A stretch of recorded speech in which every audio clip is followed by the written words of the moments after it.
basically what we're doing. We're not going to be scoring the images in this session. The panel will, however, look at opportunities to increase the strength of the images, highlight what works well, and perhaps offer constructive suggestions where appropriate, with the goal of helping everyone reach a strong competition standard. So, with all of that in mind, let's go to the first image, please. And this image is obviously the Andromeda Galaxy, and it's taken in Michigan. This is captured with a Skywatcher EvoStar 72 ED, and it's shot with a ZWO color camera. And we are looking at 9 hours of 2-minute subs. And that's the Andromeda Galaxy. So let's hand this one over to Lloyd. Lloyd is our resident deep sky expert. Lloyd, could you comment on this image, please? Yes, I can. This is one of my favorite targets. I'll comment very briefly. I remember once shooting it in a 2-panel mosaic, and it was similarly horizontally displayed, and I caught a bunch of flack from that. You won't hear that from me. I like this display of the galaxy. I think is very well done.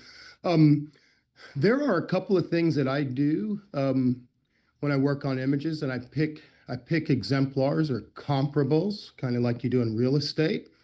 And I think that the imager here could look at a couple of really solid comps, pick a style that seems to appeal to you, but look at some of the detail they're able to achieve. The equipment that I heard mentioned is fine equipment, and I think you might be able to get even more of the detail you've been able to achieve so far if you know that it's there. And that's what the comparables will help you do. So it's pretty fine effort. Thank you so much, Lloyd. Really appreciate that. And that's some homework and guidance for the entrant to move on. Just like to pause for one moment before we go to the next image, and just like to welcome Mason Hall to the show. Mason is the exhibit developer at Chabot Space and Science Centre. And Mason is an accomplished astrophotographer in his own right and an all-round nice person. Mason, did you want to quickly tell the folks at home a little bit about what's going to happen with the exhibition this year? Yeah, thanks, Andy. Everybody can hear me okay? Great. Yep. Yeah, sorry I was joining a little bit late. I got hung up on some other things, but yeah, we're really excited to have partnered with the Astrophotography Prize. Chabot Space and Science Center is in Oakland, California. I like to describe it as a 150-year-old startup. It started as a public observatory in Oakland in the 1880s, and but from its very inception, it's had an educational sort of foundation to it. It's moved to a few different locations, primarily to escape the light pollution, and now we're up in the hills above Oakland. We are a NASA Ames Visitor Center, so that's similar to like the Kennedy Center, except at a much smaller scale. So more in line with like Goddard or a couple other NASA centers. And in that, we're partnered with a lot of different space and astronomy sector companies, and with education at its foundation. We have a large campus. I believe it's an 80,000 square foot building. I need to look that up. I always forget but you know, full planetarium, full dome theater, exhibit hall. Yeah, so if you've been out to Oakland, and come definitely check us out. We do public viewings with our historic telescopes every Friday and Saturday night, given that it's clear. And yeah, astrophotography is really, you know, as an exhibit developer, it's really a great educational tool for us. You know, it really inspires awe and wonder for our visitors at all different ages. Many of the Bay Area is a hotbed for amateur clubs and astrophotographers. So we really like to think of ourselves as one of the hubs in the area that kind of bring everybody together. And we're excited that this exhibition in October will be able to help kind of embolden that stance. We do have a multi-year agreement of understanding, so I'm really excited that this is the first step towards doing something on an annual basis with Andy and his crew.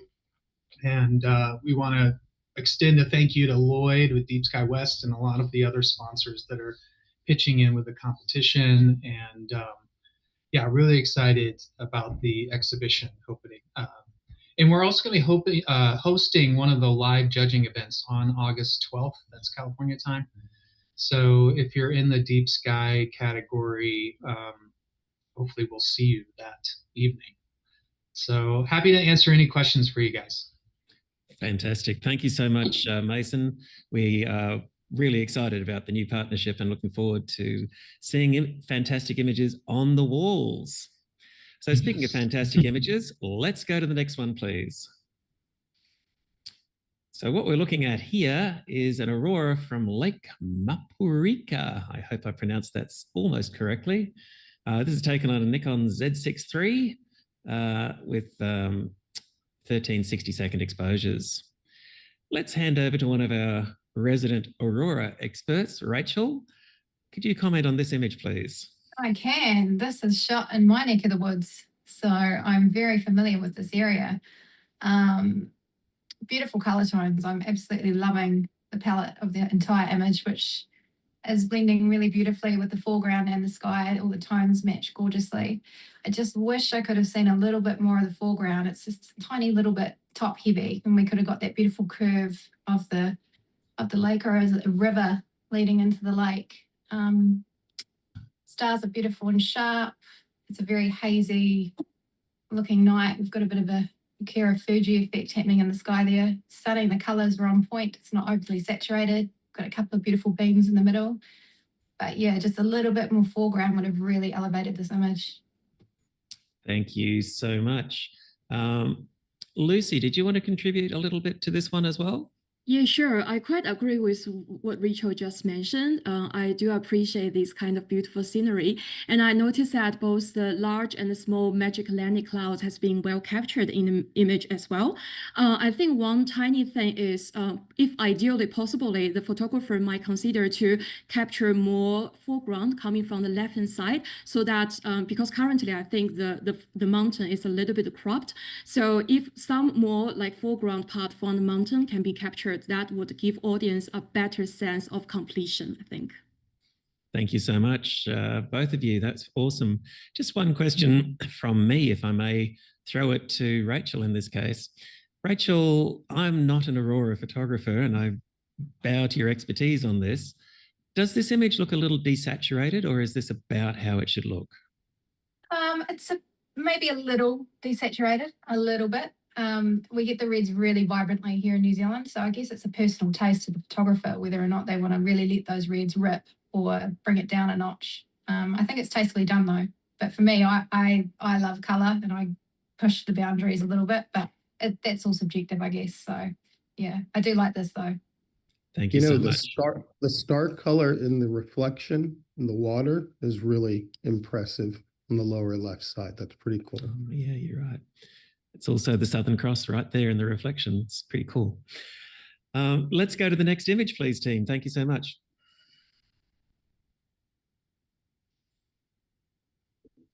Okay. We don't have a lot of information about this one immediately, but I believe this is taken in South Australia, and it'll be a panorama tract of the Milky Way. So let's call on Bob. We haven't heard from you yet, Bob. Yeah, thanks. Nice capture here. Obviously a panoramic. The maker's done a really nice job in blending the star images together. The Milky Way looks nice and solid. I'm thinking that this is probably tracked as well. And for me, sometimes when the images get tracked, or whether it's in post-processing, the clouds in the Milky Way tend to drag things down for me. I enjoy the composition, except for, I think we're trying to keep the Andromeda in on the left-hand side, but is that helpful because of the balance with the Milky Way diving into the right-hand side and then leaving that space on the left. I'm kind of feeling a little bit about that. I like the idea of having the camera in there. It's like, okay, we're working. It's almost like a self-portrait of getting out there in the wilderness. So, Bob, is there anything you think might lift this image that the maker could do at this point?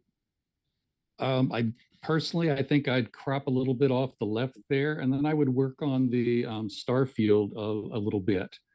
For like I say, for me, that the middle of the Milky Way has gotten so much of the cloud that's blocking the stars in the background that is, for me, it kind of drags things down just a touch.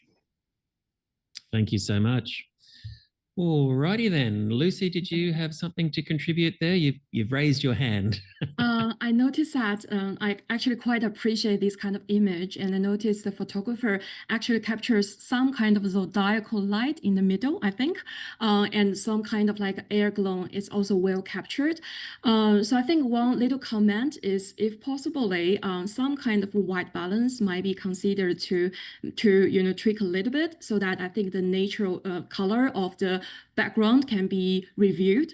And I think currently the star part looks a little bit like noisy to me. So possibly some kind of like noise reduction techniques can be also considered in order to, make this kind of background a little bit like more cleaned. Yeah. But overall, I think it's a great image to me. Thank you so much, Lucy. And that's good feedback. Let's move on to the next image, please. All right, so we're back in deep space, and this is 47 hours exposure of the Carina Nebula, NGC 3372. This is shot locally here in Australia in Perth, and this is using an HEQ5 Pro mount, ZWO FF65 telescope, and a Sony A7 III stock camera. We're looking at 47 hours of 180-second sub-exposures. Lloyd, can we hear from you on this one, please, sir? Yes. This is an area that I know fairly well. Actually, part of this is on my backdrop right now. I'm unfamiliar with the camera, but I'll tell you my first impression is, I think this is a bicolor image. Did I hear that correctly? Or is this a one-shot color? I believe it's a unmodified Sony one-shot color camera. And I'm not certain of what's possible, but here's my reaction. Is I like the image. I love wide fields, and the fact that the treatment of the nebula background is not overdone. It's easily to do that. What I think an image like this needs is when I see those that I would shoot with a CD, which would be a bicolor kind of a bicolor image is just that. And that drives an image to lack differentiation across a color range. This area in narrowband or RGB is the entire palette. And so when I see an image like this and I know it, I'm looking for the rest of the palette. And I'm unclear whether or not the camera does this by inherently, or if there is a processing treatment that you can think of to bring back a more full color palette. So it's a little bit monochromatic in your opinion. Yeah. It is. It's a bicolor treatment. It's like what I would shoot with an HOO, and I don't shoot HOOs because, if I have 3 filters, I want to see at least 3 colors. Gotcha. So other than that, I think it's well rendered. The framing is quite interesting. I like the way it's pitched. I just think it's a monochromatic. Yes. It's a really huge object, so they've done well to give us all of it to look at. That's for sure. Let's go to the next image, please. No, we're not letting you off the hook yet, Lloyd. This is yet another deep space image of LDN 183 and 169 carving streams of shadow through the Milky Way while brilliant blue stars cut through the darkness. This is also photographed in Western Australia on a ZWO ASI 71 color camera, a Celestron RASA 11, and it's 3,300, I beg your pardon, 2-minute subs for a total of 10 hours exposure. Over to you, Lloyd. Yes, so these are difficult objects to shoot. And kudos to folks that try and get a result anywhere near this good. And one of the first things I took a look at was the background, because the trade-off you have to get this, what we typically call this IFN, this dark molecular cloud material, the trade-off we get to render it is without a deep exposure, which this is we often have to trade off some background noise. This is absent that, and in part because it's tastefully processed, and in part because it's deeply shot. What I could give in terms of feedback to make the image balance a little bit better, I think the color rendition is subject to choice. However, I think the bright stars and their halos be tamed a little bit to reduce the attention that they draw the eye to the left. And I think that if they were a little bit tamed, it would be a bit better balanced. Other than that, a tough capture and fairly well processed. Thanks so much, Lloyd. Lloyd, a quick question. Do you think cropping the bright star out on the top left would be helpful to center the eye on a bit more of the hero of the subject? Yeah, I think that is a really good suggestion, because essentially the image begins to peter out left of the diffraction spike of the largest star. I think that is a good suggestion. And other than that, yeah, I'd have no qualms with that. I think the imagers should consider it. Thank you so much, Lloyd. Really appreciate that great feedback. Let's move on to the next image, please. All righty. We are looking at outback ruins and cosmic airglow. This one's taken in the Farina region of South Australia on a Nikon Z6 II, which has been HA modified. It's with a Benro Polaris tracker and a 20mm lens. We're looking at 60 seconds per panel at ISO 800. All right, let's pop this one over straight away to Lucy. Lucy, let's hear from you on this one, please. Thanks, Andy. I think it's a great image. I can see this kind of panorama well embedded, and I think this kind of entire Milky Way arch has been well captured. Some kind of strong air glow is also visible coming from the horizon. This image gives me a strong 3D view, so my attention has been, attracted by the Jeep in the front, and then come back to those kind of mid-ground above the horizon, and finally my attraction has been focused on the Milky Way. In terms of the improvement, I think currently, to me, the Milky Way part looks a little bit like too kind of like saturated to me. So I think ideally, if possible, some kind of white balance can be adjusted to bring it back. Also, I think coming from the Milky Way core part, I see some kind of overexposure. So ideally, I think the exposure time can be slightly reduced to make it come back to a smooth transition between the areas nearby. And another minor suggestion is some kind of details in the foreground. Currently, to me, it looks a little bit too dark, especially these kind of trees. So if ideally, I think the photographer might consider to lift up this kind of brightness a little bit, so that the texture of the foreground will be better reviewed. But I think overall, it's a great work. Thank you so much, Lucy. A quick question for you. The headlights, do they add or detract from the image, in your opinion? I think it's half-half, depends on the personal preference. But personally, I think if possible, I will try to reduce these kind of headlights so that this kind of exposure will be more smooth. And my attention will then go back to the Milky Way itself, because I think that's eventually the ending point of the image. Thank you so much. Bob, you've suggested you've got some thoughts on this one? Yeah, just a little bit. Agreed that the headlights themselves are super bright, but they do give some really nice interest to the foreground.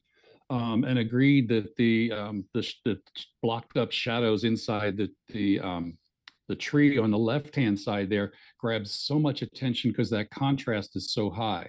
And so if I was working on this image itself, I would probably try to reduce the contrast in there and see if I could bring up a little bit of detail in those black shadows. I think that's probably in there. One last thing is, it looks like there's an awful lot of noise in the sky above and around the Milky Way, and maybe a little noise reduction can help that as well. Fantastic feedback. Thanks, team. You guys are awesome. I'm sure the maker has got plenty of homework to take on board there. Let's move on to the next image, please. Alrighty, we're back in deep space land. So we are looking at the Large Magellanic Cloud. Specifically, we're looking at the Tarantula Nebula region. And this is in RGB, HA, and O3. It's taken here in Australia, in Victoria, on a ZWO 2600 monochromatic camera with astronomic filters and a Stellarvue SVX80 telescope.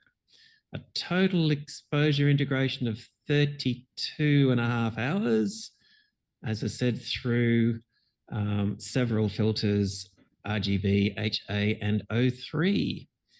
Over to you, Lloyd. Yes, another another beautiful wide field render of this. I think the ultimate test of this an image that contains the tarantula is the treatment of the core.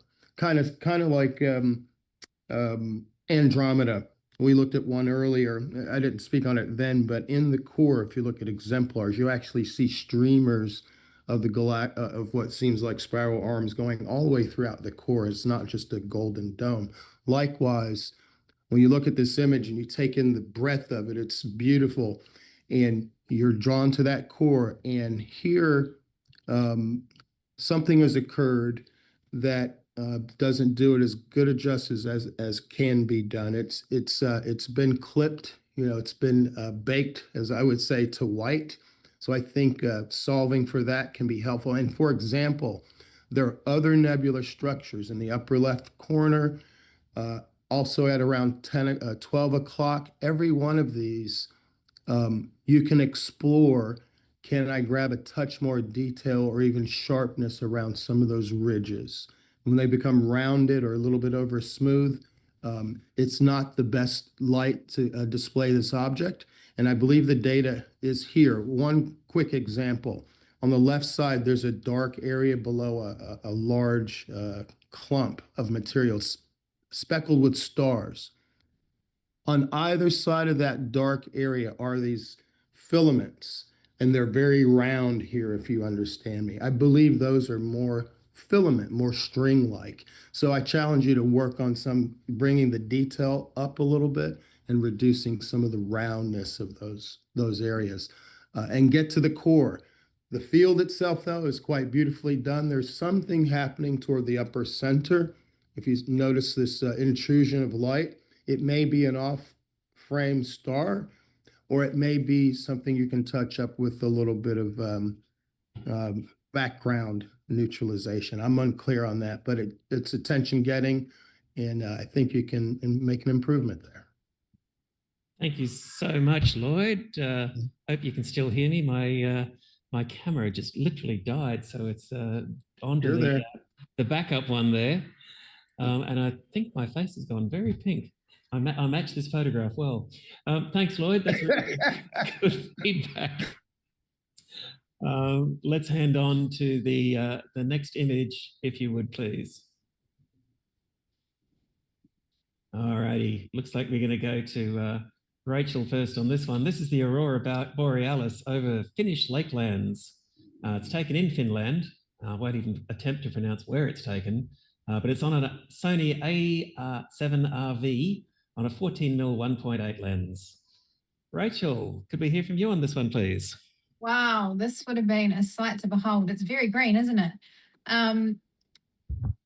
It's technically executed really well. Single shot by the looks of it. Yeah, 5 seconds. Stars are nice and sharp.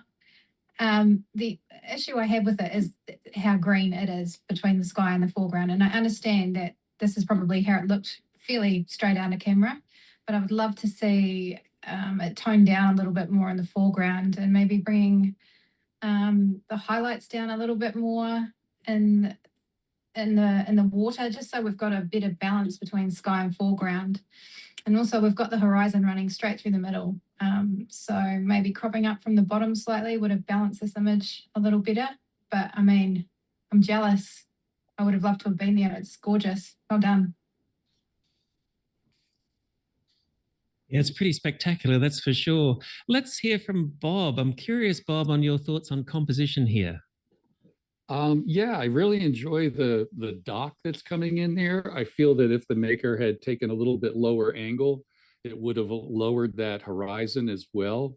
It would have taken the water down just a little bit, but I think that would have been helpful. But as it is, we might even just take off a little top of the aurora there. And I really agree about the overall green. If the foreground was processed a little bit separate and allowed to have some natural color instead of just the glow from the green. The other thing that I'm looking at is where the horizon is, where the trees are. I'm sort of seeing a little bit of a halo that's right along the edge there. And I think that could be handled to not give us that hard edge comment, with with that softness there that pops up, kind of shows, ooh, we darkened this down, but we didn't quite get everything. All right. Well, that's some great feedback there. Thanks, team. Let's hand over to the next image, please. All right. This is the Southern Pinwheel Galaxy, M83, if I'm not mistaken. This is taken from a dark site in the Flinders Ranges in South Australia with a GSO RC8 and an Arcos R16-inch, total of 26 hours integration time. Let's hand over to you first of all, Lloyd. Currently on mute, Lloyd. Yes, Nobody M83. said so many wonderful things. Yeah, what he said a minute ago.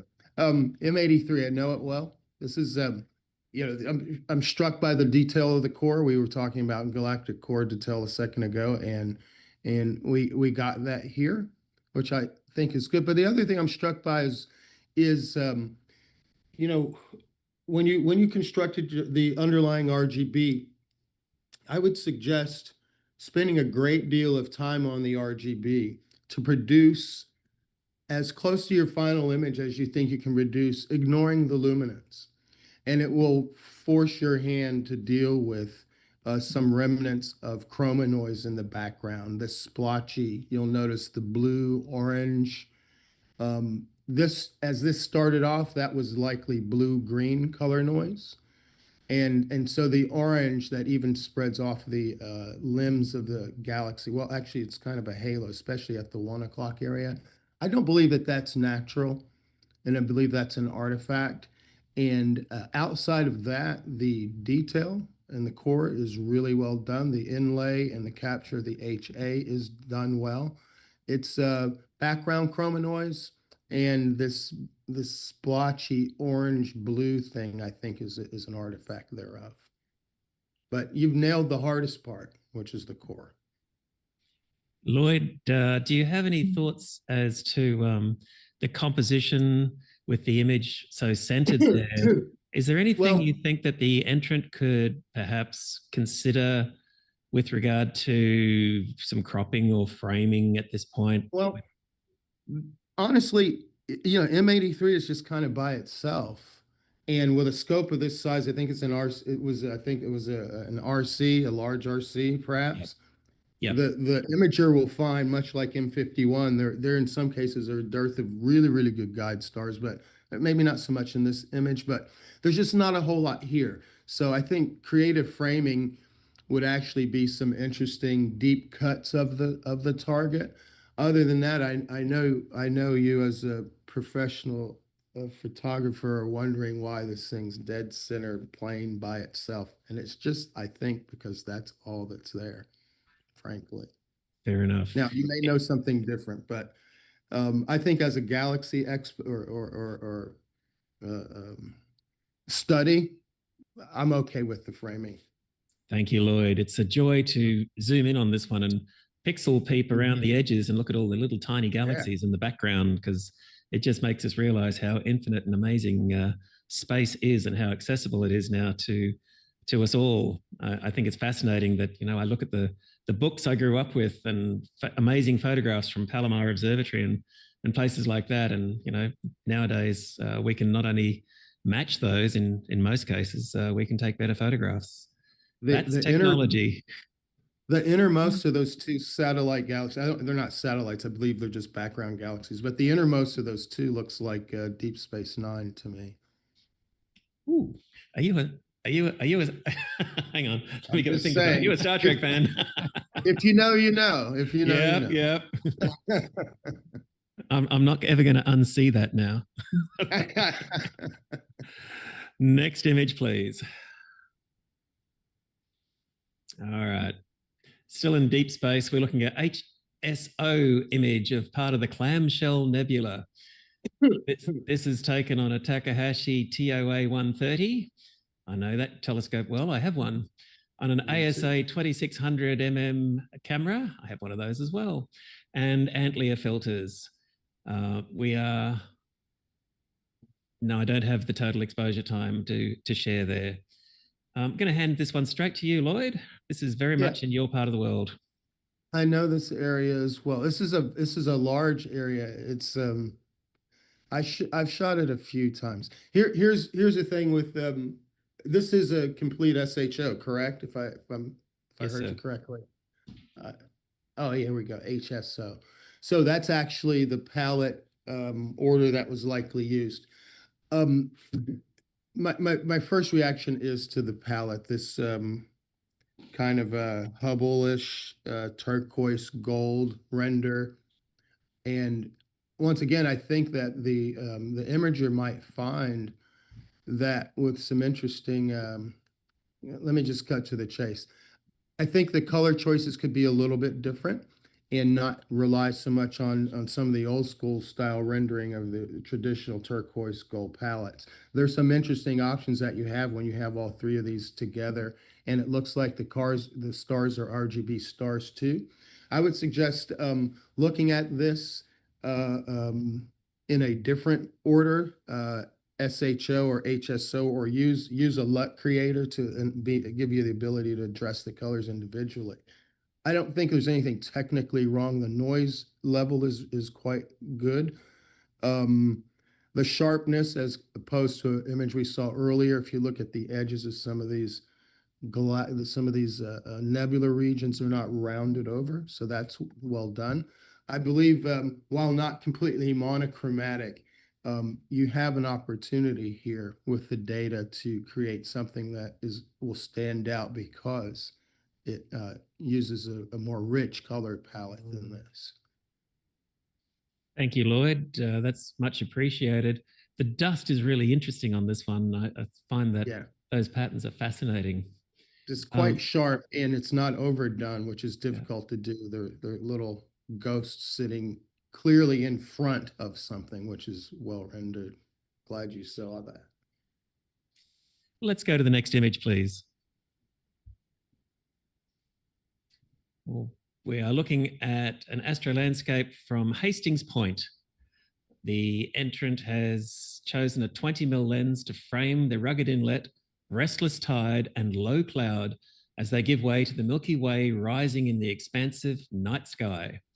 This is taken on an astro-modified Sony A7R II with a 20mm lens. It's a tracked sky and a focus stacked foreground. Let's hand this one over to Rachel first. Haven't heard from you for a little while. Right. Well, firstly, it's a lovely composition. I love the way that we've got the water flowing down here and then the Milky Way coming out from the sea and kind of creating a bit of a line here. That's quite stunning. Our foreground is quite dark, especially in that bottom left-hand corner. And I think we've used a little bit too much noise reduction. And the rocks are starting to look quite smooth, and that if you push the noise reduction a little bit too far, you kind of start getting that cartoonish appearance. So just ease back up on that a lot, because it's a fantastic foreground. And also in the sky, I'm feeling the stars are a little bit little bit dulled down. I think there's been some kind of star extermination used. And then when bringing them back in, I'm just not getting that pop. So maybe revisit that. But the bones are really good, and they're definitely here, and that you've got the data to work with again. So you've got great H alpha coming through the row complex. There's some lovely color and dust coming through in there. But yeah, just have a look at your foreground files with the noise reduction and the stars, bringing back a little bit of punch in there. And I think you've got a great base. And we've also got some kind of artifact, I think, especially over in the right-hand side.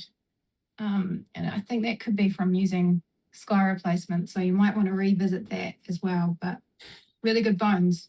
I'm impressed. Thanks, Rachel. Lucy, you've indicated you've got something to contribute here as well. Yeah, I think I quite agree with what Rachel just mentioned. It's a wonderful image with the Milky Way core and a wonderful seascape. I think one thing I just want to add on is coming from the left-hand side here, I can see some kind of blending issues probably above the horizon. Some kind of like H halo may be considered to improve. And another point I just want to mention is coming from the sky part here, the Milky Way itself looks to me not quite in a strong contrast. So I mean, some kind of like this kind of like contrastness might be bring back into the post-processing to enhance the Milky Way somehow to prop up the Milky Way itself. Yeah. Thank you so much. Bob, I think you've got something to contribute as well. Yeah, agreed with everything that was said. I think some more contrast in there would be really helpful for the sky. But one thing that I noted is that it looks like there was a dirty sensor. I'm seeing an awful lot of what appears to be sensor dust, if you look in the brightest area below the hot spots in the Milky Way, and then off to the right, it just feels, and I know there can be some strange things, but definitely feels like sensor dust in there. And I think that could be, handled for sure. Thanks, Bob. And at this point, it's worth mentioning that the judges have the opportunity to pixel peep the images at 100%. So when you're making your images, make sure you zoom in at least 100% before you submit your files, so that any little possible corrections can be made at the last minute. Let's go to the next image, please. This is a astro landscape as well, and this is Sacred Heart Church at, I think it's pronounced Dusha. The maker has suggested they were annoyed about the neighbor's lights. Yeah, that's fantastic. Who haven't we heard from? We haven't heard from Mason. Mason, would you like to contribute some thoughts on this image? Yeah, sure. Yeah, it's a single shot image. My immediate reactions is that the church is sort of washed out and flat. There's some strange artifacts or shadows on the surface of the church too. So, but I'm not sure where that's coming from. So maybe it was lit, light painted. I have to say, it doesn't seem like it's integrated into the image too much, because it stands out so dramatically in comparison. And then, yeah, I think there's maybe that's a blending issue, something with the way that the foreground is processed. It's not quite realistic to my immediate eye. So, thanks, Mason. Bob, what do you think the maker could do to lift the image a little bit further, do you think? To lift this specific image, sometimes retreat is the better part of valor. We shot under a very difficult situation. The lights were mentioned from the thing. I think those are shadows from the lights from the neighbor, which is what was mentioned in the description there. So those are trees that are in between the lights that are on the church. The exposure is way high. So if we were going to try and work on this specific image, bring that exposure in on the church itself way down, and maybe crop up a little bit higher, because our foreground is lit quite a bit, yet it's out of focus. So it kind of grabs some attention there. Also, we had a probably a little bit too long of an exposure. We're starting to trail some stars up there, so that's going to cause a bit of grief as well. All righty, Lucy, just quickly. I think one thing I just want to add on is I quite agree with what Bob just mentioned. Instead of like doing a single exposure, we might consider to make it as a star trail image. So that would be a kind of like a uniqueness element coming from the background. Lucy, could you just elaborate a little bit more about what you mean by a star trail image for the maker? I mean, like instead of a single exposure, we might consider to do some longer exposure, and then we consider this kind of stacking the processing to because currently it's a single exposure. It's too short, but it's still a little bit blurry to me. So I think instead of like single exposure, make it as a star trail, like the longer exposure of the background. Fantastic thought there, Lucy. Thank you so much. Thanks, team. Let's move on to the next image. This aurora is a 3-image 14mm panorama capturing the aurora australis at 3 a.m. on January 21st this year. The sandy beach path leads to an explosion of colour capped with stars in the Australian night sky. Taken here in Victoria at a place called Phillip Island, on a Sony A7 III with a 14mm lens. And it's also, sorry, that's all the information I have there for you. Let's go for Rachel. Let's go across the Tasman and hear from you, please. Okay, so this was an epic display by the looks of it. You've got some lovely pronounced beams, especially these purpley blue ones on the left-hand side. And that pulsating green part of the aurora on the horizon is epic to watch with your own eyes. So I really envy you for seeing this. This image needs a little bit of work. We've got quite a lot of colour noise in the foreground, and we're slightly out of focus, unfortunately, across the frame, in the sky and in the foreground. We've got a few stitching errors as well. We've got a wonky horizon line right through.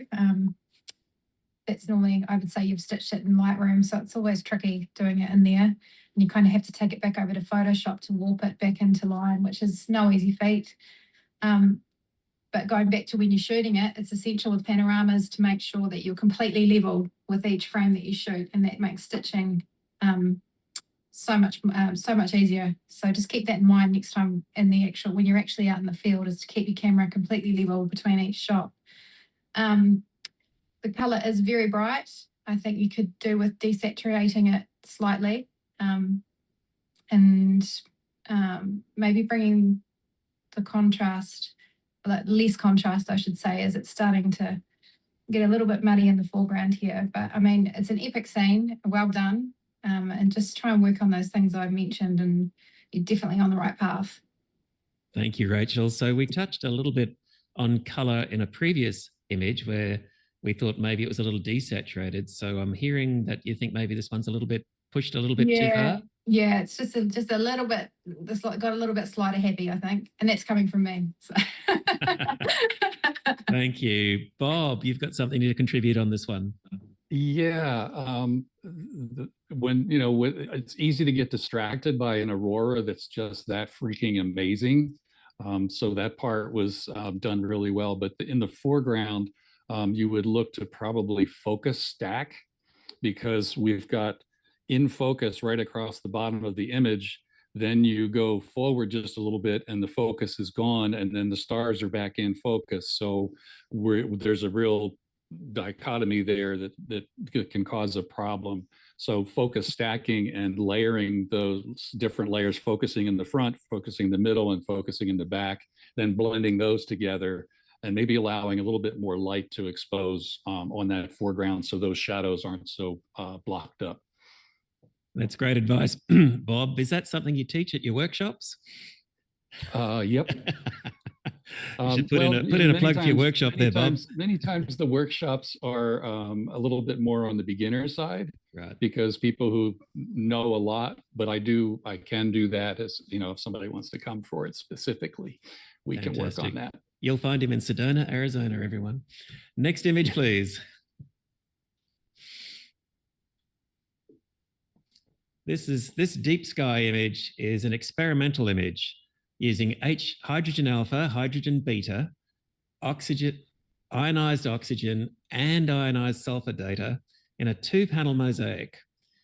HA is assigned to red, hydrogen beta is assigned to blue, the oxygen is assigned to cyan, and the sulfur is assigned to amber.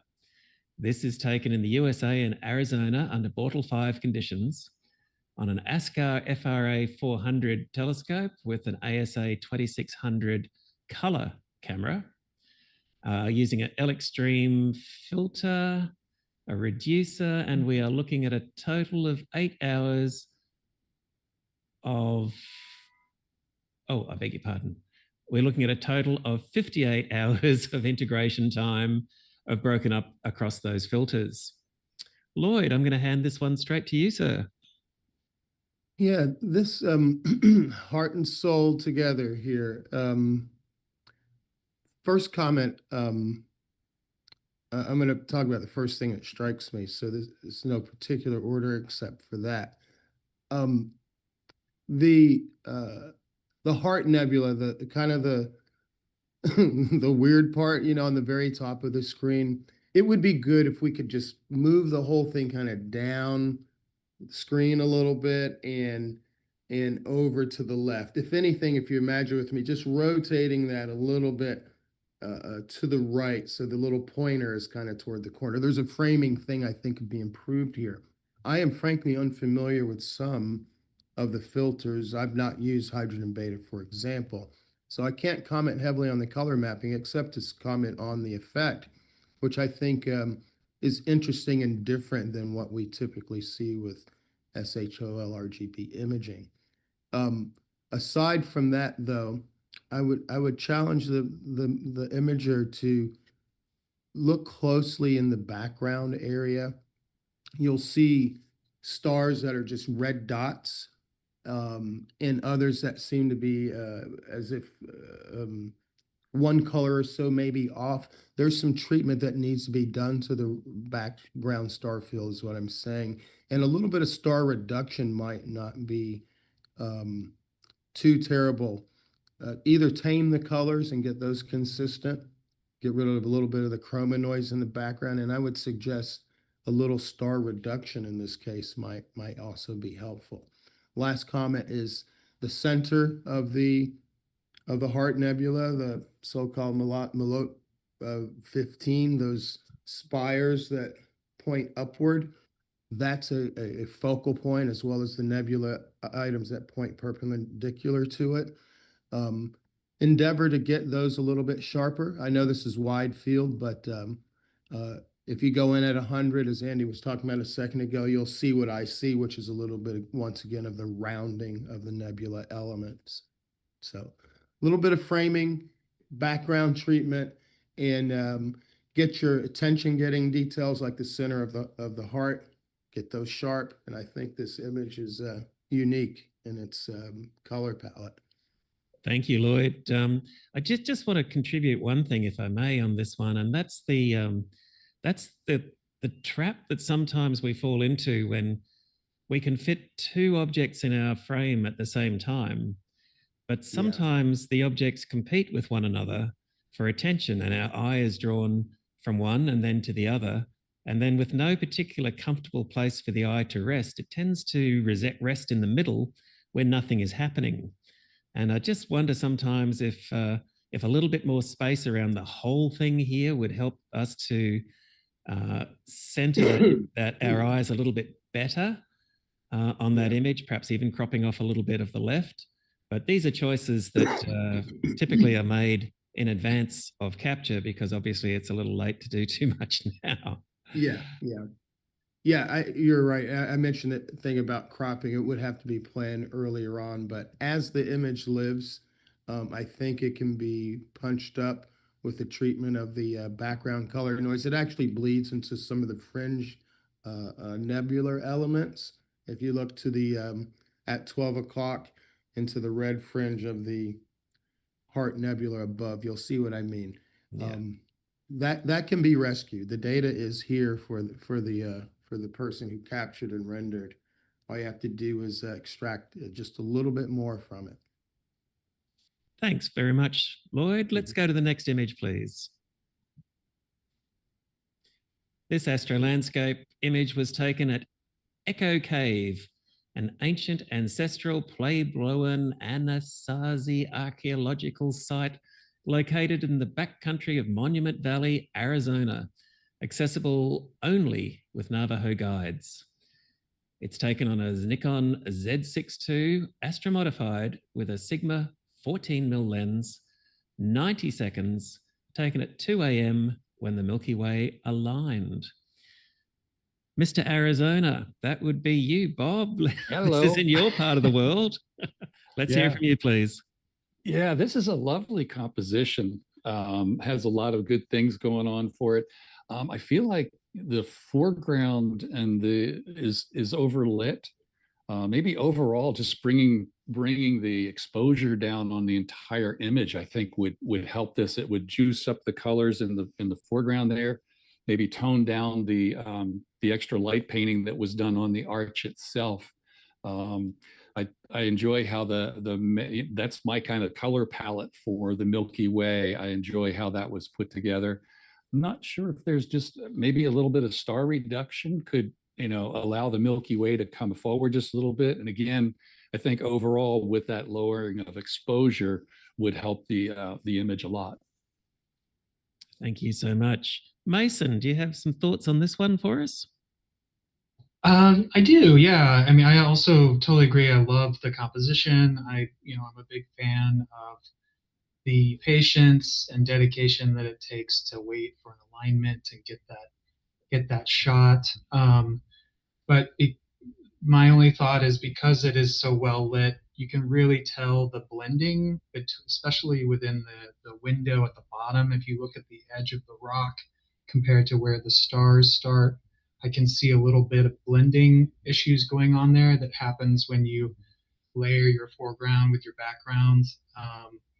And that being said, because the stars and the foreground are lit almost at the same tonal value, you lose the dynamic framing that could exist if the cave itself or the rock structure was just slightly darker. But that's a personal opinion of where I would have taken it. So, but very cool image, and I love this part of the country. And jealous that I couldn't get out there and try to take the shot myself. That's the joy of this photography. It takes us places that we can't always go. Thank you so much. Let's go to the next image. All right. We have another version of the Carina Nebula here, where young massive stars within the nebula generate intense ultraviolet radiation and powerful stellar winds, sculpting the surrounding gas and dust into complex structures. This is taken in Australia with a William Optics GT81 refractor and an ASA 1600 mm Pro mono camera with almost all the filters used there. So we've used RGB, sulfur, hydrogen alpha, and the ionized oxygen filter. And we're looking at 50 hours of exposure time in total, spread across all of those filters. So let's hear from Lloyd. I just shot this exact image on 2 different scopes and combined them. But my point I'm making, I'm very familiar. So once again, the money part of this image is dead center. There's kind of a right angle structure. And as it goes up towards 11 o'clock, it hangs a right. Right at that intersection is, I'll call it a planetary nebula. You can kind of see it here. And it's important, I think, when you take on this image and similar ones, not to overcook the core of these things, because this can easily be processed away and just cut straight to white. Was not done here, and that's appreciated in the image. Now, these filters, the SHO, as you know, when you put those in and you map them RGB, you're going to get this heavy green cast. And the green cast that's left over here in the lower center in the upper left quadrant are results of that. And I'm not saying it isn't there, it is there. But you can twist this color and get the image away from this kind of a rainbow, I call it, because it's really it's deeply saturated and it jumps out at you. So there's a subtlety that you can apply here by desaturating a little bit. And when you twist this green, you'll find yourself with some very interesting teal hues as an option. So I would say there's a choice of color palette here. The object is so intensely saturated that it almost looks like it's pasted here. And that's not how it should look. So kudos to keeping that core. I challenge the palette. You can twist the green a little bit to a more favorable such selection, and overall tone down the saturation so this doesn't look so solid, right? It's a bunch of gas. It's not solid. So Thanks so much, Lloyd. This target is a very popular object for us in the South to shoot. It's big and it's bright and it's bold. And in fact, it's so big that it's the maker here has just managed to squeeze almost all of it in. But I'm actually just wondering if a little bit more space around it, perhaps as a 2-panel mosaic, might help it breathe a little bit. What you said before about the heart and soul that we just saw, it applies here with NGC 3324 on the left, Karina towards center, and this other, fluffy stuff on the left. That quadrant, lower left corner, is an image by itself. 3324 in the lower right is an image by itself. The center with the check mark, I call it, is an image by itself that can stand. Each one of those will stand proudly and probably a little bit more pleasingly than together. Thank you, Lloyd. So perhaps even at this stage, the entrant could consider some creative cropping. Absolutely. If I have a great example of, just like I said, I shot this and I looked at it and I said, oh my goodness, there's no space, there's no breath, there's no air. And I ended up cutting it hard. So thank you, sir. I'd be happy to show it to him someday.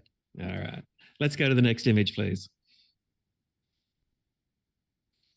All right, we're still in deep space and we're back with the Tarantula Nebula again.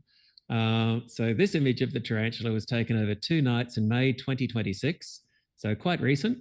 The maker is looking for tips on improving depth, contrast, and color without it looking flat or crunchy. It's taken on a QHY minicam. That's a relatively new camera in the world of astrophotography, with the 7-nanometer SHO filters on an ASCAR 65 refractor.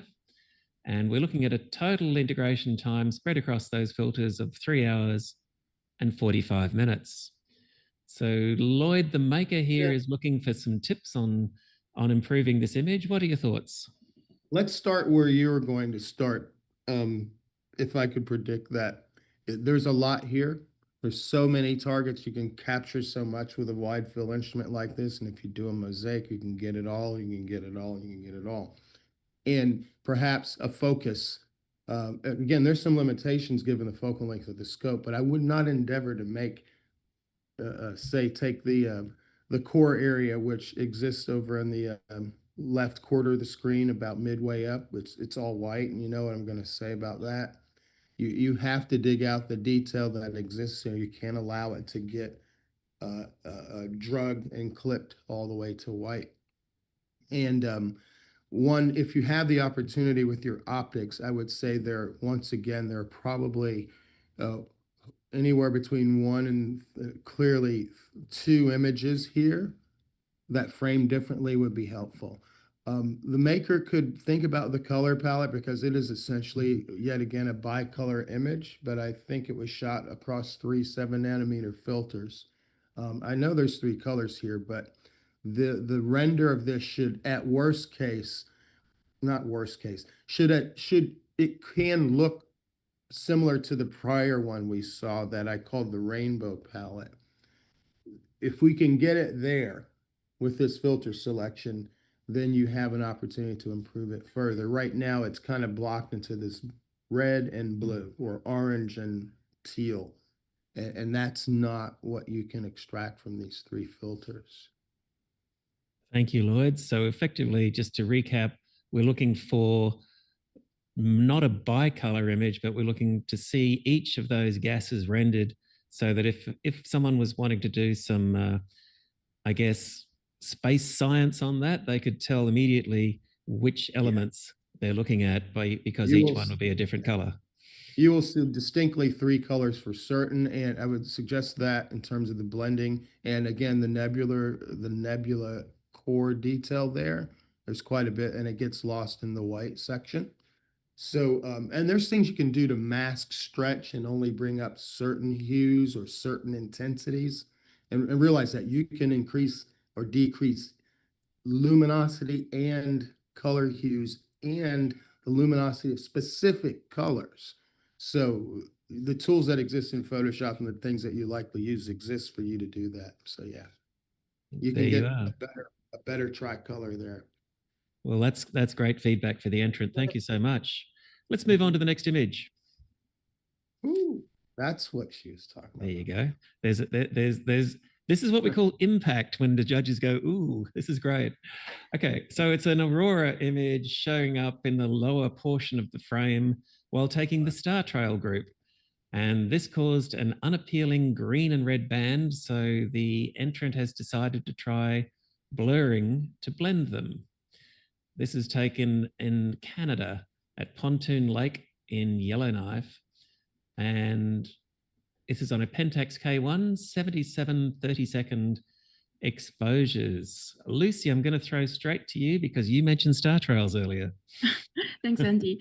This is a fantastic image to me, and I think the photographers even able to capture the celestial, which tells us the vastness of the universe. And I think with the use of the longer exposure, we will be able to see this kind of time evaluation over time. So I mean, it tells me a very strong story, and I think it's well captured.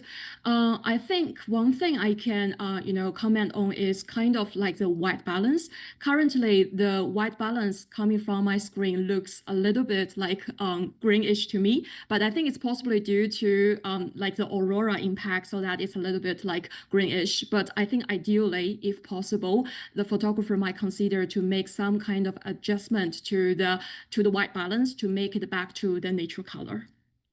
Thank you, Lucy. Well, while we're talking auroras, Rachel, let's hear from you on this one, please. I actually really like the color balance of this. It's different. It's not your typical star trail. I'm really, really loving that, especially that bright part in the bottom right corner. I think that the tones balance really, really beautifully. I don't find anything unappealing about the color at all. I really like it. The one suggestion I would have is with your trees. They're very, very black, and the blending has kind of got a little messy somewhere in between. And I can't imagine it being an easy blend whatsoever. But yeah, the trees there's absolutely no detail in them whatsoever. I'm not sure if that was deliberate or not. It may have been, but yeah, just have a closer inspection at your blend. I'm zoomed in at 100%, so I'm having a really good look. But for me, that's the only real thing in the image that's letting it down. So well done. Just before I throw to Bob, I want to just ask Mason a question here. Mason, the judges all went ooh when they saw this for the first time. Does that suggest that this is the kind of image that might look good in an exhibition? There's always something to consider with impact, right? So I do think that the story an image tells is really important to me as a curator. I did think about the challenge that it took to blend the stars behind these trees that have lots of details and pine needles between them. And I'm not as familiar with creating this kind of long format image, so it is so striking and so unique to be looking smack dab right in the middle having the North Star like right there in the center. It's almost like a pottery wheel or something to me. So, does it make it right for an exhibition? I think that it's, for me, I try to tell a story to the public, and a lot of times it's about comparing and contrasting with the other images that are in the exhibition and the overall themes that come up with an image. So definitely in consideration, right? Of I would consider this as a definitely a candidate for an exhibition, but again, that is something to consider in the overarching submission. Absolutely. So we're not putting you on the spot here, Mason. It's okay. Yeah. Very good. Bob, Yeah. just quickly, you had something to contribute? Yeah, excuse me. On the trees, the extraction of the trees, since we've gone with the total black silhouette, there are lots of little white spots that were left behind. And because they're white and not the color of the stars behind it, they actually attract a lot of attention. So especially if you look at the tree on the right of the tallest tree, the extraction, there's a lot of white dots all the way around it. So things like that could be cleaned up and help it along as well. Thank you so much, everybody. Let's move on to the next photograph. Okay. We'll stick with the same team. You guys are awesome. This is the Lagoon Nebula M8 in the 4-ax palette. Now, this is captured under a Bortle 6 sky in Sydney, Australia. And this image of M8 in Sagittarius reveals the ionized stellar nursery surrounded by sculpted H-alpha clouds. It's taken on a Red Cat telescope with a ZWO ASI 585 color camera with 6 hours of integration time. Lloyd, let's talk about the Lagoon. M8. Well, first impression, there's two things that jump out at me. You guys already know me by now. I look at the core, make sure it didn't get overwhelmed. There's lots of detail here. This is really just almost at that point where it's burnt out in the dead center. I think you can capture that with some either some color masking, depending on the colors here, but since this is largely white, with just some creative masking, you could mess around. And there's a tool, if you guys use Pixel Sight in your processing, called local histogram equalization. If used I'm looking for the word. If used just a little delicately, just judiciously, you can make a big difference in a core element like this. Second thing that is outstanding to me, I've not quite seen it rendered, is sort of the purplish lavender kind of gas flame, if you will, going up off the top. I do like that a lot. But what in that section, if you look at the edge to the right, these dark little drops of dark matter, lots of those are rendered really well here. Not over sharp, not over inky, but the overall orange and burnt orange, gold rust colored elements in the outer rims, again, smooth and rolled over. You can bring out the sharpness that those things really include without ruining your background noise. That's what I would endeavor to do here, is look all around the edge. Even if you were to take, for example, a super over sharp version of this and layer it on top and blend it in just a few percent at a time in certain areas with mask, you can get some of that detail back. Lloyd, do you think the black point could be lifted around the edges a little bit as well? Because it's sort of disappearing a lot of detail that we've seen in other images here. That's a good call, because you'll see in the lower left corner in the extreme, and I'm also have the privilege of doing it at 100. If you go to every corner, you'll see, as I think you've noticed, Andy, there's still nebulous items there, elements there that could be brought out. It doesn't really go to black, hardly at all in this cut of the image. There should almost, just with very few cases, But yeah, I agree with you there. I do like the overall blue teal glow that appears on some of the outer portions. That's something to preserve going forward. Thank you, Lloyd. So the entrance got some thoughts there on refinement. Let's move on to the next image, please. So here we're looking at the Horsehead Nebula. No, of course we're not. This is the horse in the heavens, standing in awe watching the Aurora Australis lighting up the southern sky above Horsehead Rock, a once-in-a-lifetime moment. This is captured at Bermagui in New South Wales, Australia, on a Sony A7R4 with a 16 to 35mm zoom lens. We're looking at 13 seconds at f2.8 at ISO 3200. All righty, Rachel, we're going to go straight to you on this one. This is an amazing scene. I'm jealous. I want to shoot here. It's stunning. The foreground is epic. I love the way how it sort of comes down from the top right and ends up sweeping right through the frame down to the bottom left-hand corner. This is an epic composition. I love it. We've got a little bit of noise creeping in. I think if it hasn't already been applied, then that needs to be looked at. With the stars, I think they've shot this wide open. What is it? F2.8. So stopping down your lens a little bit will stop those aberrations happening with your stars, because instead of getting pinpoint stars, we've got little birdies where they kind of stretch at the sides. So that's something to look at. I'm just looking in the reflection here at this red piece. I'm not sure if that's reflection of aurora or if it's off a red light, but it is quite distracting. So that's something you could possibly revisit.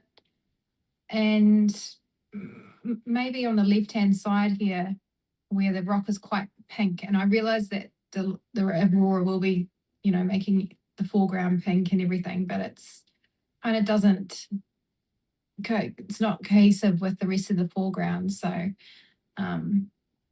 yeah, but overall, I'm loving this composition. It's a beautiful shot. Maybe if we had seen just a little bit up top of the beams, maybe we've just not got enough sky there, and we could have come up from the bottom a bit more. But overall, fantastic shot. I wish I took it. Thanks, Rachel. Lucy, have you got some thoughts on this one as well? I quite appreciate this image because I went to this destination in the past. It's a wonderful seascape image, and I can see this image gives us the depths, because I can see a clear boundary of the foreground. I can even see some kind of star reflections, and then midground, and finally the aurora at the back. I think one thing I noticed is around the corner there is possibly some kind of chroma issue, and some kind of lens correction might be considered to add it into the post-processing so that these kind of issues can be corrected somehow. Yeah, but I think overall it's a fantastic work to me. Thank you so much, team. Let's move on to the next image then. This is called Gone Fishin', the beautiful but rotten-looking anglerfish nebula, LDN 1251 and its neighbors in the dusty constellation Cephus. The hyperstar brings fascinating light to it on a Celestron Edge HD 11 hyperstar and an ASA 2600 Pro monochromatic camera. And we are looking at LRGB spread across 12 hours and 25 minutes. Well, let's hear from Lloyd. LDN 1215. I know this guy. Couple of things. I think that can help this image. So it is a difficult, dusty image. Takes lots of integration time and delicate processing to get it done well. The framing with the head of 1215 all the way to the right, I believe that might have been done in order to get this longitudinal extent of the object, when in fact, if the head, which I'm talking about the far right extreme, was positioned, a quarter of the way back in the frame, I think it would be better framed at that. Second thing, which is pretty interesting, is in the head. If you notice, the head has been special attention is quite a bit of attention has been paid to get detail out of this area, and I think that's a good attempt here. And one of the things that can go sideways when you attempt that level of detail is you'll see the stars. Some of this is in the optical train, but you'll notice the stars in some cases look like tiny little Saturns. Um, this is not an artifact of processing. The fact that they are so um, they're just burnt out, right? They're essentially white with little hints of color. That's a processing artifact. You can work on that and not overstretch them. And but the shape of them is likely something in the optical train. Um, and you can't do a whole lot about that. Telescopes are expensive, but there are some things you could do to tune it up. Um, Overall, though, in the attempt to get as much dust from the background, you can end up with a mottled effect, which is coming through here. So I would forego stretching some of the background, especially to the left side of the frame, if if I ended up with something that's a little mottled. And what I mean is it's just got a ripple to it that's not as pleasing as if it were more, gave the sense of more dust that just faded gently into the background. We know it's there, and it's kind of boosted to the foreground. It's okay. We know it's there. Shift it to the left, let it fade in a little bit better and be more natural, and I think it would improve. Your stars, you're going to have to work on that in terms of the stretching them. And in your optical train, I think it was, I can't remember, and a Celestron, yeah, it's an SCT. There's only so much you can do, but you can tame them by stretching them a little less. Thanks very much, Lloyd. Just on the funky stars, do you think that's the kind of result that Blur Exterminator could assist in this case? Yes, blur. Yeah, those are almost becoming essential tools. Some of the tools in that suite, they do what they do very well. So I would first think exactly when I stretch this thing, I would think of it as a multi-layer image. Your stars are different objects. They're different types of animals in this image. Your background, your stars, and the dust. You can process them independently, and as Andy alluded to, something like Star Exterminator or Blur Exterminator can actually reduce the sizes and give you less to have to deal with in terms of the stretch. But think of it as 3 layers: stars, dust, background, and treat them differently. Because hardly any global change, besides exposure and things like that, or tint, um, hardly any global change is going to work in an astro image. That's really good advice, Lloyd. They should join your school and they can learn that from there. Yeah, we talk about that a little bit. They can log on to Deep Sky West website and figure out how to join the school and learn tips from people, experts like yourself. There's some really good images out there. Let's go to the next image, please. Okay, so we've got an aurora here. This is the first time seeing an aurora and using a Nikon taken in Canada on a Nikon Z6 Sigma 28mm f1.4 lens, 30 seconds exposure, and let's mix it up a bit. Let's hear from Mason first on this one. Yeah, I'm really struck by the moment that was captured. This feels really like a documentary moment to me, and I love that I'm assuming this is the photographer that's in the photo or a friend that's in the photo, and the position that you're projected through the same sort of side of view of that subject, that person in the frame. So, and I feel like that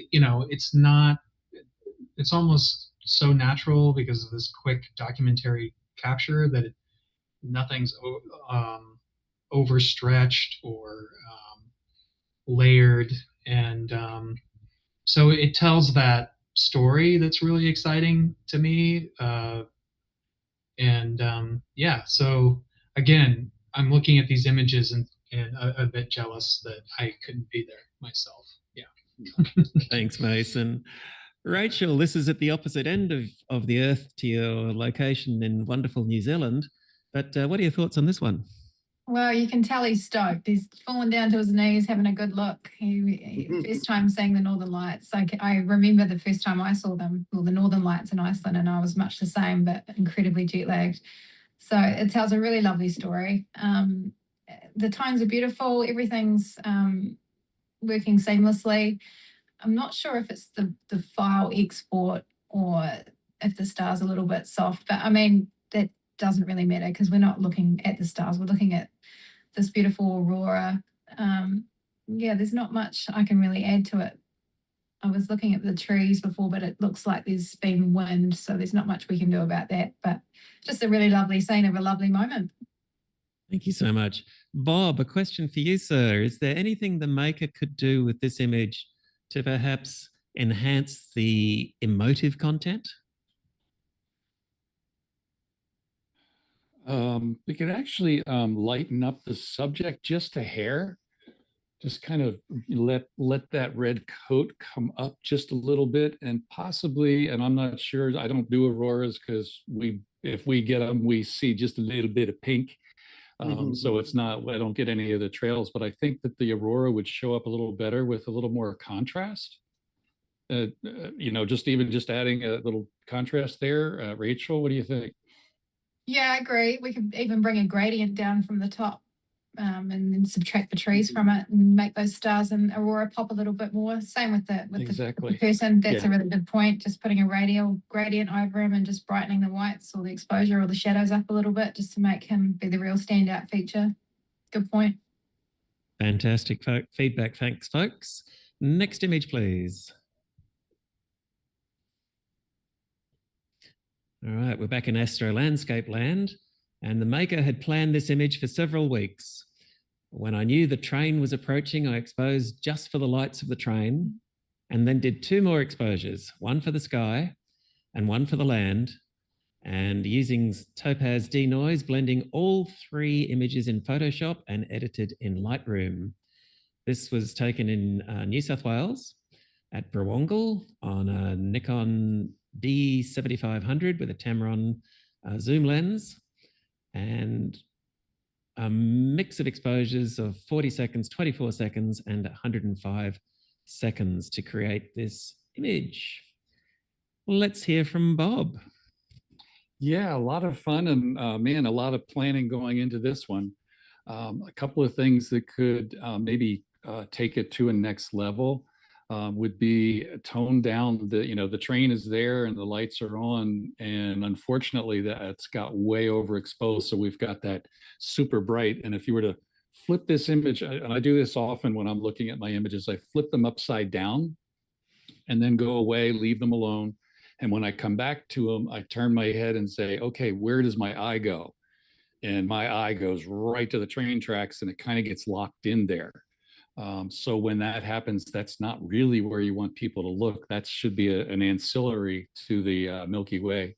The Milky Way could have probably been processed just a little bit better, maybe doing some stretching with some curves and light levels.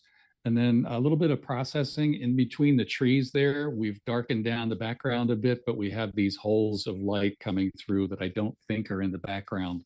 And even if they aren't, it looks like we didn't darken that area behind the trees a little bit. But cool concept for sure. Thanks, Bob. Lucy, do you think a little bit of cropping would help this image lift it a little further as well? Yeah, I agree with that. And I think in addition to that, I think the star part looks a little bit like noisy to me. So possibly the photographer can consider to use the star tracker, to extend the exposure a little bit and then doing some kind of like stacking to reduce this kind of noise coming from the background. But I really like this kind of composition coming from the foreground to the horizon and then to the Milky Way at the back. It's a pretty strong capture of the emu there as well, that we see. Anyway. There you go. Yeah, I was just alluding to the little bit of tree we're seeing on the right-hand side edge, could probably get cropped out and maybe a touch of the foreground. But thank you so much, team, for your thoughts on that image. Let's go to the next one, please. All right, so this is very close to home for me here in Victoria, Australia. This is on the Great Ocean Road, which I highly recommend anyone from other countries to come and visit and take that scenic drive, because it's absolutely beautiful. This is on a Canon R6M3 with a Sigma 35mm lens. It's been tracked with a Benro Polaris, and it's a multi-row panorama, and it has been focus stacked as well. So let's throw this one open. First of all, let's hear from Lucy. Oh, it is a fantastic Milky Way panorama to me, and I think it's not an easy task for the photographer to work the whole night and capture this kind of fabulous image. I can also see a clear, foreground, and also the sea, and finally end up with the Milky Way arch.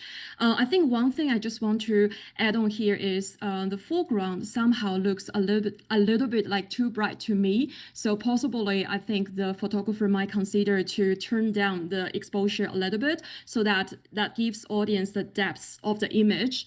And another point I want to add on is to the right-hand side here, it's possibly some kind of I guess it's the light pollution. So it looks like a little bit like distract coming from the center. So ideally, I think some kind of post-processing skills can be also added to reduce the brightness coming from right-hand side. But I think overall, it is a fantastic work, and congratulations to the photographer. Thank you, Lucy. Rachel, you've got something to contribute on this one? Yeah, this is a really stunning composition. I love it. And everything, I agree with everything Lucy said. I just wanted to point out also, we've got a bit of color noise creeping in to the right-hand side of the frame, just above the light pollution, and sort of where the Milky Way meets that air glow, which is stunning. The air glow is amazing. So just keep that in mind there when you're dealing with your colors. And also, I'm not sure if it's just me, but the horizon looks to be a little bit wonky. And that's probably just because it's a blend. And I appreciate the effort that you've gone to create a natural looking gradient between sky and ocean, but just try and keep that horizon dead straight. But yeah, great shot. Thank you so much. Folks, that's the last image that we have for the critique session today. Mason, did you get some inspiration there from Chabot for thoughts about what we might be ending up seeing in this exhibition later this year? Yeah, I mean, actually, it's a little bit more concerned that it's going to be really challenging figuring out which ones to show. I mean, we are a large facility. We're hoping to highlight a lot of images, the winning images in printed form.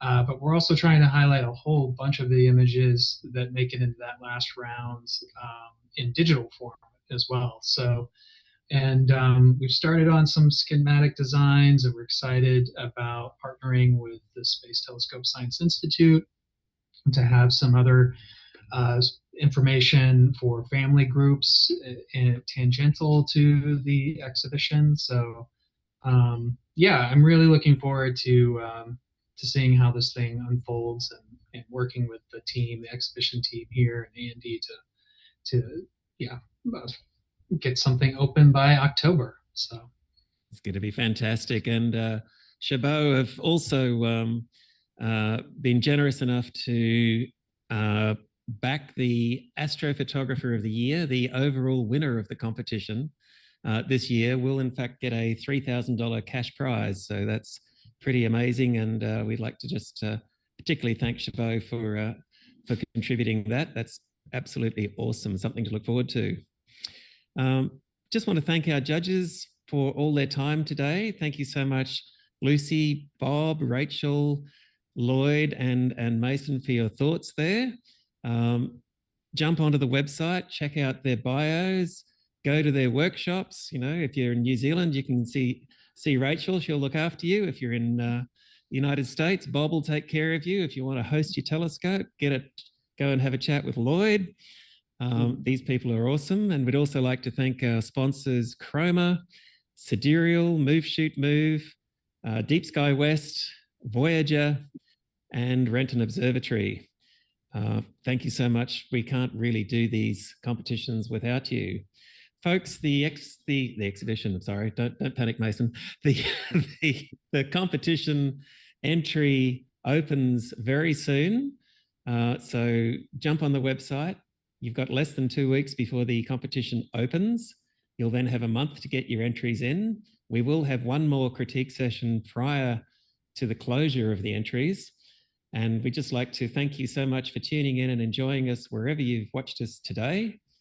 And thanks for coming along. And we look forward to seeing some fantastic entries. My name's Andy Campbell. Thank you for joining us today. Cheerio.